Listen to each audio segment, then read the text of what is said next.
Should rules, laws, disciplines, and punishments become things of the past? This is the life lesson we'll learn from the 27th and final star of Vedic Astrology, Bharaṇī, the Regulator. In this series, Life Lessons of the Vedic Nakshatra, we'll discover how life really works by exploring the 27 constellations through the mystical Sanskrit words of the Vedic Nakshatra Sutra. Kind of amazing how fast we got to the end of 27 Nakshatra life lessons. In this series, what we've done is study the Vedas through Taittiriya Brahmana, because Taittiriya Brahmana has a section that's super relevant to astrology that we call the Nakshatra Sutra. So let's do this. Let's study the final sutra, the Sutra for Bharaṇī. And let's begin, as always, by listening to the original Sanskrit form of it.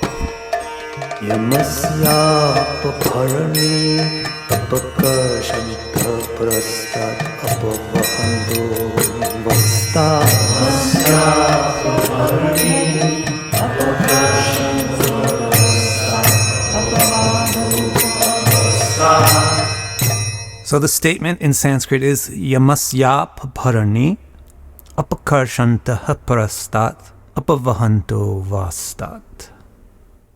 Now, to put that in English, it's going to take about 10 minutes. Watch the whole video and then you'll understand what it means in English. But let's start with this kind of translation. The restraint of the regulator needs to bear down to deliver. And let's start to look at the specific words involved in the sutra. Okay, there's 4 important words: Yamasya, or Yama, Apabharana, Aprakarshanta, and Apavahana. Well, let's start with Yama. Now, this obviously literally means that the god named Yama is the deva, or the deity, or the divinity that owns this nakshatra. And so if you know about who Yama is and what Yama does, the whole sutra is going to make tons of sense, and you already have like a 50-meter head start and a 100-meter dash to understanding what Bharaṇī Nakshatra is all about. But let's look at the word itself, what Yama means. The word Yama means discipline, restraint, and it has to do with laws and ethics that enforce disciplines and restraints on things. And so the god Yama is the one who enforces the universal laws, enforces the law of karma, you might say. Okay, so that's the first word, is Yamasya. And the second word is Apabharani. Apabharani means somebody who restrains and curbs and regulates. The third word is apakarshanta, and that means to bring something down, or to push something down, or to bear down on something. So it's like curbing, restricting, regulating.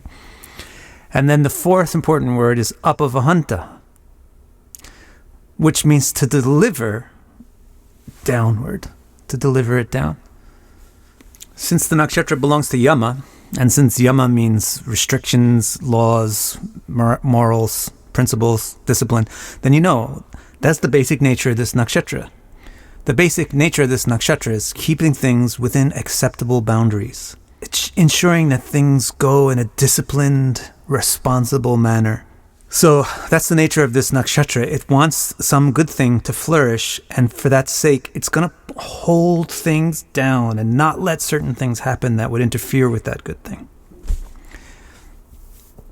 Now, if we look at the next word, apabharana, in more detail, bharana, it's based on the word bharana. Bharana means to bear weight. Bear, like bear, bharana, to carry. To bear weight, to bear responsibility. So that also conveys the nature of this nakshatra is it's a very responsible, weighty place. The way that the stars of this nakshatra are usually depicted is like a downward triangle, which is a vulva. It's the symbol for a vulva, and literally in India, it's depicted as a vulva, the female reproductive organ. And that very word Bharaṇī literally means the woman who's carrying a child. So, if you think about carrying a child, how serious it is to carry a child, become a parent, the responsibilities that come along with that. If you think about that, then you will get a very good intuitive grasp for the nature of Bharaṇī, how it deals with responsibility and seriousness, and not just being a whimsical teenager anymore or a whimsical bachelor anymore. Now you're going to get serious and dedicate yourself to something more important, to the flourishing of something more important. Now, these days we just call the nakshatra Bharaṇī, but in the old days they called it Apa Bharaṇī, and you see that in the sutra, Apa Bharaṇī. Apa, and you see this prefix Apa recurs 3 times in three out of the 6 words. In 3 out of the 4 words, really, that are unique to each sutra, Apa means downward. And it's like downward in a sort of heavy way. So if you say Apa Bharana, Bharana means to carry weight, but Apa Bharana means to push down. So that's why I use words like curb and restrict and discipline. Push it down, hold it down. That's the nature of this nakshatra, to hold it down, curb it, discipline, restrict, push it down. Now let's look at the 3rd word in more detail, apakarshana.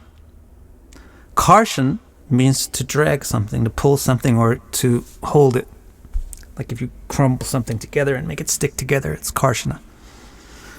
So now you put the apa prefix on this, and instead of just pulling or dragging or holding, now it's downward. Holds you down, puts you in cuffs. You will not do that. Pushes down. Apakarshan. It's apakarshan prastat. This nakshatra, to function, requires the ability to perform apakarshana, which means exert discipline, exert control, exert restraint. And if we go back to the motif of the nakshatra as the vulva and Bharaṇī as the childbearing woman, that's exactly what the woman has to do, is bear down. Even in, I think, Lamans and stuff, they tell you to bear down. I remember this from the delivery rooms, bear down. It's like, that's what you have to do, is you have to push down, apakarshan, to deliver a child. And that delivery is the 4th word in the sutra, apavahana. Apavahana is based on the word vahana, which means to deliver. And now add the word apa, add the prefix apa, so you get the sense of, delivering means to give, right? But now apavahana means delivering down. So it's perfectly in keeping with the pregnancy theme. But it also has the nature of the restriction theme. You've been bad. You are going to be punished. You're going down.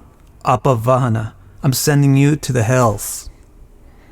Sit there for a while and see what it feels like to have people treat you the way you treated them. Why do you send these people to hell? Why do you put criminals in jail? Because I got a 6-year-old daughter over here who doesn't need a freaking madman walking around in her neighborhood. You take that madman and you send him to hell. You send him to prison. Keep him out of the way of my precious thing. Why is a woman going to suffer and ruin all the fun in her life? That's the way it looks, right? You're going to just become like a responsible mom. No more sexy, fun, young woman. Now you're a soccer mom. Now you're a mom, and your life is full of all this cooking, cleaning, washing, going to school, PTA meetings. Why? Why would they do that? Because there's something really beautiful that they believe in and that they cherish that's going to come into the world as a result of that hard work. I mean, Yama's purpose is the flourishing of the world. That's why he enforces the laws, the cosmic laws. The nature of Bharaṇī Nakshatra is it wants to protect good things and wants to deliver good things into the world. And because of that, it's going to get rid of all the bad stuff. It's going to hold down, push down all the bad stuff. I'm pregnant. I can't drink alcohol. I'm a mom now. No more running around. Let me stay home and be with my child. So a lot of restriction comes, but the restriction isn't of a negative nature. The restriction is of the nature of protecting something very, very positive. Now that this series is done, it's time for me to get my act together, do the final edit on the book that I'm going to publish on Nakshatra Sutra and get it out, publish it. a month to 2 months, you should be able to get it. And in the book, I'll tell you more. Every nakshatra will have a section, a couple of paragraphs on how to interpret various planets in the nakshatra. But for the video, let's skip it right now and let's go to the life lesson that we were talking about. Right? The life lesson was, should discipline and laws and punishment become things of the past? Are those archaic things? Should we move into a society which doesn't need discipline and all that stuff? So what this whole sutra is teaching you about is that punishment and discipline has a lot of importance. But in the modern world, there's a push away from punishment, away from discipline, as if these are caveman type of things. But the truth is, at least, I don't know if this is the truth or not, or if I want to say that it's the truth, but the way the Vedas depict this is that actually in ancient times, very ancient times, in an age called Satya age, the age of truth, there were no rules. There was no punishment, there was no discipline, there were no rules. Because in that age, people were very, very selfless and pure in heart, naturally. And so what's the need of rule? Where there's love and selflessness, there's no need for rule, because love is the ultimate fulfillment of all the rules. But my friends, if you look out your window, turn on your news feed or look at the television or read a newspaper, if you can get yourself to tell me that the nature of people alive and kicking today is selfless and pure predominantly, then I need to be smoking the same stuff that you're smoking. The modern world, which is the furthest away from Satya Yuga, it's the Kali Yuga, people are spontaneously selfish and wicked. And we need a lot of rules. When people are spontaneously good and loving, they don't need any rules. But 99% of us in today's world need tons of rules. We need a lot of enforcing. Otherwise, we are going to eat each other. If you just think, I'm going to be anarchy, I'm not going to follow any rules, I'm just going to live by love. But that's a bunch of crap, because you haven't purified your heart and you don't even know what love is. So if you just go off and say, I don't need rules, you're going to self-destruct. And all the people that rely on you, to feed them, to care for them, to show them love, to show them attention, are going to get damaged in that explosion of your self-destruction. And you're going to be responsible for all that. And guess what, Yama? And you don't even believe in Yama, and you think it's a bunch of crap. But why do you think there's people who are born all messed up in crappy situations? Because of this whole cycle of people being irresponsible, hurting other people, and then you have to feel what it's like. You get pushed down into that same hell that you created. So stop the cycle. Don't think that it's realistic to live in a world without punishments, to live in a world without rules, to live in a world without discipline. You do need to punish your children when they're wrong. You do need to set rules and limits and follow them. Otherwise, you're not going to have apavahana. Nothing good is going to come into the world through you. Only bad things. Now, let's look at this from another angle for a second. Bharaṇī can malfunction. The way that every nakshatra can malfunction, and the way Bharaṇī malfunctions is revealed by its parastat in the sutra. So the way Bharaṇī malfunctions is to become totally apakarsha, which means dragging things down, really depressing, really heavy, really oppressive. That's how Bharaṇī malfunctions. So the danger of imposing too many rules, too many restrictions, is that all of life becomes not worth living. It's just like living in a prison. You're not even a criminal, but now you live in a prison. The solution to this problem is also in the sutra as the avastat. The solution to the problem is apavahana, to deliver something into the world, to deliver the child. If you just want to express discipline and control of others for the sake of the feeling that I need to control and discipline others because I was disciplined and controlled, why should they be let to be free? Then that's just going to make the world disgusting as well. The restrictions and the laws are not the goal. The child, the beautiful thing, the thing that you want to flourish is the goal. Even in discipline and all that, it's actually love which is the supreme law. In Satya Yuga, when there's naturally love, there's no need for law. Even here in Kali Yuga, when there's tons of need for law, it's still love which is the driving force of the law. The love for your child will make you say, look, you're going to get sick if you go outside, run outside without your jacket.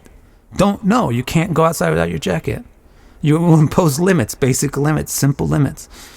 That's going to be expressed and experienced as something positive because it's the love which is enforcing the discipline, not the discipline which is replacing a love.